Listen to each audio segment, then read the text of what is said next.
140. Ito pakita ko sa inyo guys.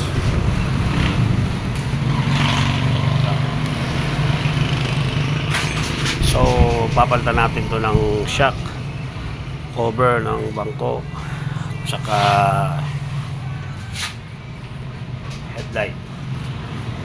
headlight, tapos i-refresh na rin natin, tapos hugasan na rin natin pagkatapos para matuwa yung ating kliyente. So panoodin nyo lang.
Tayo po ay nagpalit na ng gulong sa likod.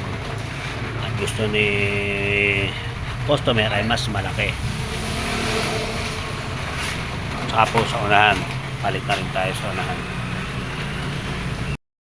So ito po yung motor ng ating customer. Overall po nilinis natin lahat yan. Wala po sa makina. Tapos yung pong body niya, hindi ko na lang po napakita. Kinalas ko po yung kanina. So pininturahan din natin, binugahan natin para medyo magbagod mat matuwa yung ating kliyente. Ito yung mga flarings niya. Sa isa kong nililinis, ayun pa yung iba. So kakabit natin yun. Oh, ayan na boss. Tapos na. Naisalpak na natin lahat ng flarings. So naiwan na lang doon ay yung pipe. Ayun, no? Bukas ng maga natin kakabit yun kasi in-sprayan natin yan ng high temp samurai. So ito na lang muna.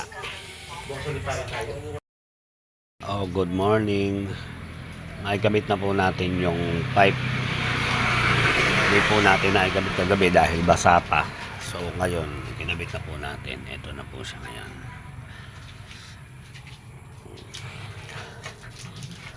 So iniintay na lang natin si Mr. Customer para sa claim nitong kanyang motor. Okay, salamat.